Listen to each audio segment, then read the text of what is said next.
आज हम अपने इस वीडियो में बात करेंगे डिटेलिंग वाले पार्ट को, जो हमारी फाइनल डिटेलिंग रह गई थी इसमें रेलिंग और प्रोजेक्शन के साथ। तो आइए देखते हैं कि हम लोगों को क्या कंप्लीट करना है। तो पहले तो हम लोग कंप्लीट करते हैं इस वाले पोर्शन को, विंडो के इस वाले पार्ट को। तो ये प्रोजेक्शन यहाँ से दिया है approx 2.5 to 3 feet, 2.5 to 3 feet हमारा प्रोजेक्शन है। तो इसके लिए सबसे पहले तो हम लोग क्या करेंगे, ये जो मैंने यहाँ से पहले ही ले रखा है प्रोजेक्शन, तो इसको हम एज ए रेफरेंस इसको रहने देते हैं, बाद में हम इसको कम कर लेंगे। तो सबसे पहले आपको करना क्या है, आप फ्रंट में आइए। फ्रंट में आने के बाद आप लाइन लो और जहाँ जहाँ आपको ड्रॉ करना है प्रोजेक्शन वाले पार्ट को, उसको ड्रॉ करते चले आएंगे। तो चलिए देखते हैं, हमने जो लाइन से शेप बनाया था वो ये आ गया हमारा शेप। ठीक है, और इसको हम एडजस्ट कर देते हैं। एडजस्ट करने के बाद मॉडिफाई से हम लोग लेते हैं एक्सट्रूड कमांड, और उसके अमाउंट को हम जितना हमारा प्रोजेक्शन का पार्ट था उतना ही एडजस्ट करेंगे, कुछ इस तरह। नेक्स्ट हम आते हैं मॉडिफाई से एक ऑप्शन लेते हैं शेल। मैं अपने लास्ट वीडियो में बता चुका हूँ आप लोगों को कि शेल का यूज़ क्या होता है और किस लिए यूज़ कराता है। तो शेल होती है किसी भी 2D शेप में या फिर किसी भी प्लेन सरफेस में थिकनेस को ऐड कराने के लिए। तो मैंने यहाँ पे शेल का यूज़ कर लिया है। ठीक है, और अब बचा हमारा ये पोर्शन। तो ये देखो, कुछ इस तरह पोर्शन आ रहा है हमारा, ये इस स्लैब के ऊपर आ रहा है। तो अब हम क्या करेंगे, इसी ऑब्जेक्ट को हम राइट क्लिक करके कन्वर्ट करेंगे पॉली में। पॉली मैं अपने लास्ट वीडियो में बता चुका हूँ कैसे ऑब्जेक्ट को एडिट करा जाता है। पॉली में आने बाद हम वर्टेक्स पे आएंगे, और पहले तो हम इसको थोड़ा सा स्ट्रेट करेंगे इस वाले पोर्शन को, और इस पूरे पार्ट को हम शिफ्ट करा देंगे स्लैब के पोर्शन तक, जितनी आपको थिकनेस को रखना है। ठीक है, ये पोर्शन भी आ गया हमारा। अब नंबर 2 पॉइंट, मुझे ये जो एक्स्ट्रा पार्ट है स्लैब का, ये मुझे लेना ही नहीं है, इसे मुझे कम करना है क्योंकि ये ओवरलैप करेगा। तो आप इसके मॉडिफाई में आने के बाद यहाँ पे वर्टेक्स पे आइए, और जितना पोर्शन आपको कम करना है उतने पोर्शन को आप कम कर लो, कुछ इस तरह। तो बचेगा क्या, सिर्फ उतना ही पार्ट जितना हमने डिज़ाइन को निकाला है। मैं इसमें देख लेता हूँ, इसको थोड़ा सा और मैं एक्सटेंड करूँगा अभी, और इस वाली स्लैब को भी हम कम कर लेते हैं। वर्टेक्स पे आने के बाद ये पोर्शन हमारा एक्स्ट्रा आ रहा है, तो हम इसके इन पॉइंटों को सिलेक्ट करके लास्ट स्लैब के पॉइंट तक मूव करा देंगे। Now perfect. ठीक है, और ये पोर्शन हमारा जो है, इसके वर्टेक्स सेलेक्ट करने के बाद हम इसको एक्सटेंड करा देंगे लास्ट वाले पॉइंट तक, इस तरह। आप चाहो तो इसके वर्टेक्स को सिलेक्ट करके थोड़ा सा और एक्सटेंड करा सकते हो प्रोजेक्शन का पार्ट, जो बालकनी का पोर्शन है थोड़ा सा आप और ले सकते हो। और इमेज हम देखते हैं, इमेज में हमारे पास ये पार्ट बिल्कुल परफेक्ट हो गया। चलिए अब हम बढ़ते हैं बिना टाइम को वेस्ट करे हुए रेलिंग के पार्ट पे। रेलिंग के लिए हम लोग आते हैं, तो रेलिंग में हमें करना क्या है, सबसे पहले हम देखिए, मैं आप लोगों को एक चीज़ फिर से रिपीट कर देता हूँ कि आपको जिस ऑब्जेक्ट पे काम करना है सिर्फ उसको हाईलाइट करिए, बाकी को अनहाइड कर दीजिए, बाकी को सॉरी हाइड कर दीजिए। सेलेक्ट करने के बाद राइट क्लिक, हाइड अनसेलेक्टेड, बचा क्या, सिर्फ हमारा ये वाला पोर्शन। तो इससे होगा क्या कि आपको वर्क करने में बहुत ही ईजी रहेगा, आप बहुत ईजिली वर्क कर सकते हो। तो अब मैं जब लाइन ड्रॉ करूँगा तो देखो पॉइंट टू पॉइंट लाइन हमारी ड्रॉ होगी। थोड़ा सा मैं इस लाइन को ऊपर एक्सटेंड कराऊंगा, और मैंने आपको बताया था कि रेलिंग आता है हमारा AEC में, railing, then pick railing path को मैंने पिक कर लिया, और सेगमेंट्स को इंक्रीज कर दो अप्रॉक्स 150। देख लेते हैं एक बार इमेज में। ठीक है, और आप चाहो तो बाकी की डायमेंशंस भी चेंज कर सकते हो। मुझे चेंज करना है इसमें पोस्ट को, और पोस्ट पे आने के बाद कुछ इतने पार्ट में इतने डिविजन्स रखूँगा इसमें। राइट क्लिक करके अनहाइड ऑल। चलिए, ये पोर्शन भी हमारा कंप्लीट हो गया। तो नेक्स्ट हमारे पास क्या आता है इसमें, अब हम इसके डिज़ाइन को भी कंप्लीट कर लेते हैं। ये अलग से डिज़ाइन हमारा क्रिएट करा गया, ये एक एल शेप है।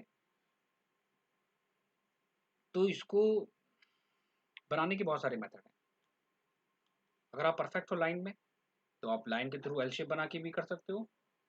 अगर आप बॉक्स एडिटेबल पॉली में अगर आप परफेक्ट हो, तो एडिटेबल पॉली का आप यूज़ भी कर सकते हो। दोनों चीज़ें हैं। तो इसमें दो कंडीशंस हैं। ये कहाँ पे बना है, पहले तो इमेज देखो आप। ये जस्ट बना है हमारा इस डोर के ऊपर वाली साइड में, मतलब इस डोर के इस साइड जो स्लैब का पोर्शन है यहाँ पे। तो क्यों ना हम एक काम करें, इसी स्लैब को हम थोड़ा सा एक्सटेंड कर दें। इसी स्लैब को एक्सटेंड कर दें, क्योंकि ये डिज़ाइन अगर हमारी ये स्लैब नहीं है, स्लैब हमारी जस्ट इसके अपोजिट डायरेक्शन में होगी। तो हम क्या करते हैं, स्लैब को सेलेक्ट करेंगे, राइट क्लिक करके कन्वर्ट टू एडिटेबल पॉली कर देंगे। मैं आपको दोनों ऑप्शंस करके बता रहा हूँ, जो आपको इजी पड़े। देन आप इसी पोर्शन को सिलेक्ट करोगे और क्या कराओगे, एक्सट्रूड। देखो ये इजी हो गया। पहले हम देखते हैं 2 फीट, थोड़ा सा और एक्सटेंड करेंगे हम, 3 फीट करके देखते हैं। ये इनफ है। इमेज में आप देख लेते हैं, या थोड़ा सा आप कम कर सकते हो। मैं 2 फीट 6 इंचेस भी कर देता हूँ। डिटेलिंग का पार्ट बहुत इंपॉर्टेंट है, आपको पता होना चाहिए कितने पे आपको वर्क करना है। हर एक पार्ट की डायमेंशन आपके पास होनी चाहिए। Then extrude 2 feet 6 inches. और ये एल शेप हमारा कहाँ तक आया है, इस पार्ट को थोड़ा सा एक्सटेंड करा गया है इस तरह। अगर आप चाहो तो इमेज में जूम करके भी देख सकते हो। ये जो पार्ट है हमारा वॉल का, इस वाले वॉल के पार्ट में, तो उन्होंने क्या करा है, उन्होंने उस पार्ट को थोड़ा एक्सटेंड कराया आगे तक, ठीक है। और इस पार्ट को भी थोड़ा सा इन्होंने ऊपर एक्सटेंड करा है। तो आपको मैं बताता हूँ शॉर्टकट, आप इन दोनों को सेलेक्ट करो और फिर से एक्सट्रूड करा दो, वो बहुत ही लो थिकनेस के साथ, लो अमाउंट के साथ 6 इंचेस। और इन पार्ट को सेलेक्ट करने के बाद आप चाहो तो इसको ऊपर भी शिफ्ट कर सकते हो इस तरह। बन गया इसलिए। थिकनेस थोड़ा सा और कम करेंगे इसमें। थिकनेस के लिए हम लोग क्या करेंगे, फिर से पॉलीगन पे आएंगे, सारे फेसेस को सेलेक्ट करके मूव करा देंगे। पॉली में वर्क करना बहुत ही ईजी है और ज़्यादा टाइम टेकिंग वाला पार्ट भी नहीं होता है। ये पोर्शन हमारा क्रिएट हो गया और यही पार्ट हमारा कॉपी हो गया। तो इसमें आप क्या करोगे, दूसरा पार्ट बनाने से अच्छा क्या है कि मैं आपको बताऊं कि आप 1 2 3 4 5 सारे फेसेस को मैं सेलेक्ट कर रहा हूँ। कंट्रोल प्रेस करने के बाद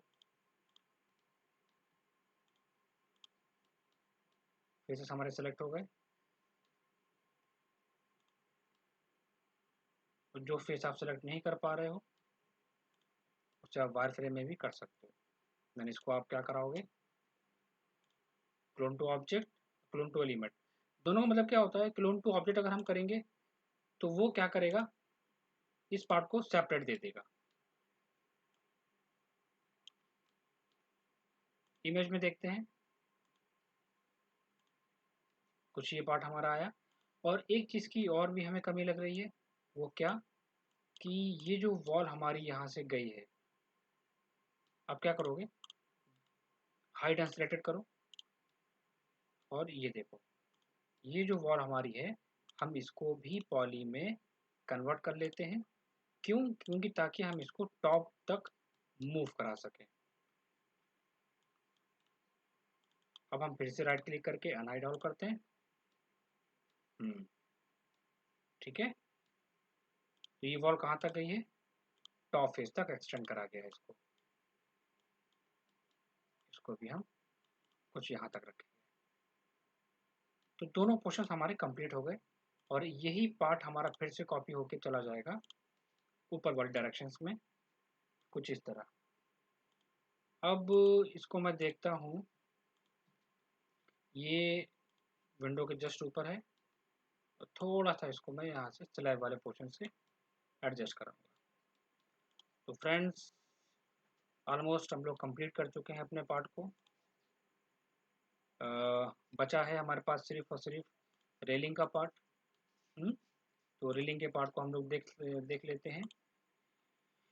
तो रेलिंग के लिए अब हमें करना क्या है, सबसे इजी ये रहेगा कि आपको जितने पोर्शन पे रेलिंग को क्रिएट करना है उतने पोर्शन को आप सेलेक्ट करके राइट क्लिक हाइड अनसेलेक्टेड कर दो। तो इससे क्या हुआ, मुझे क्लियर हो गया कि मुझे कितने पार्ट पे वर्क करना है। अब हम क्या करेंगे, लाइन लेंगे और जहाँ जहाँ मुझे रेलिंग के पोर्शन को ड्रॉ करना है हम लाइन से ड्रॉ करते चले आएंगे। और अगर कुछ पॉइंट हमारा छूट रहा है तो हम बाद में उस पॉइंट को भी एडिट कर सकते हैं वर्टेक्स में आने के बाद। तो मैक्स में काम करना इजी भी है और थोड़ा सा टिपिकल भी है, दोनों कंडीशन से। ये डिपेंड करता है आपकी वर्किंग कंडीशंस के ऊपर कि आपने कितना मैक्स में काम किया है, कितना आपको टूल्स की नॉलेज है। तो ये हो गई हमारी लाइन, मैं इसको सिलेक्ट करता हूँ और ऊपर शिफ्ट करा देता हूँ कुछ इस तरह। और नेक्स्ट मैं यहाँ से क्या लेता हूँ, AEC में आने के बाद railing, then pick railing path. मैंने पाथ को पिक कर लिया, ये हमारा रेलिंग ड्रॉ हो गया। हमारी हाइट भी स्टैंडर्ड है, यहाँ पे हाइट भी आप इंक्रीज डिक्रीज कर सकते हो। और पोस्ट को हम यहाँ से इंक्रीज कर लेंगे 4 5 6 7, जितना चाहो आप अपने अकॉर्डिंग एडजस्ट कर लो। Right click unhide all. तो ये आ गया हमारा पूरा पोर्शन। तो एक बार हम लोग वॉश कर लेते हैं अपनी इमेज को। विंडो का वॉल का डिज़ाइन, तो ये हमारे प्रोजेक्शन अलग से हो गए और रेलिंग हो गई। ठीक है, इसके बाद ये रेलिंग एंड ये डिज़ाइन और ये रेलिंग, रेलिंग डिज़ाइन और रेलिंग वॉल का प्रोजेक्शन, और इस तरह हमारा पूरा पोर्शन कंप्लीट हो गया। तो ये था हमारा एक डिटेलिंग का पार्ट, जिसको हम लोग कहते हैं मॉडर्न हाउस को क्रिएट करना बेसिक टूल्स के थ्रू। अब इसमें एक चीज़ मैं आपको और बताता हूँ कि ये जो गिलास इन्होंने दिया है, तो आपको करना क्या होगा, एक बहुत ही सिंपल चीज़ मैं आपको बताता हूँ। ये जो लाइन है, इसे आप क्या करोगे, इसको आप एक्सट्रूड कर दो और रेलिंग की टॉप हाइट तक एक्सटेंड करा के ऑल्ट एक्स, मैं आप लोगों को नोट करा देता हूँ इस शॉर्टकट को। ऑल्ट एक्स क्या करता है, ट्रांसपेरेंट कर देता है किसी भी ऑब्जेक्ट को। ऑल्ट प्लस एक्स, तो मैंने जैसे ही ऑल्ट एक्स प्रेस करा, देखो हमारे पास ये गिलास का पोर्शन आ गया। ये तो एक नॉर्मल गिलास है बेसिक, ठीक है। बाकी कंडीशंस हम बताएंगे आपको मटेरियल्स में। इसी को मैं कर लेता हूँ कॉपी। कॉपी करने के बाद इसको मैं एडजस्ट करूँगा अपने ऑब्जेक्ट के साइज के अकॉर्डिंग। राइट क्लिक करके मैं इसको पॉली में कन्वर्ट कर लेता हूँ। इजी इजी क्या होगा पॉली में कन्वर्ट करने से, जहाँ तक चाहो वहाँ तक एक्सटेंड करा लो, उस प्लेन को चेंज कर दो। तो ये हो गया हमारा एक ग्लास इफेक्ट। और यही प्रोसेस हम रखेंगे अपने टॉप वाले फेस पे। इसको भी हम एक्सट्रूड कराएंगे, हाइट देंगे हम, और कमांड से बाहर आने के बाद ऑल्ट एक्स प्रेस कर देंगे। ये हो गया ग्लास में कन्वर्ट। तो ये था हमारा एक मॉडर्न हाउस बेसिक टूल के थ्रू क्रिएट करना। तो मिलते हैं हम लोग अपने नेक्स्ट वीडियो में मटेरियल्स के साथ, जिसमें हम लोग लाइटिंग और मटेरियल के पार्ट को कंप्लीट करेंगे। Thank you for watching.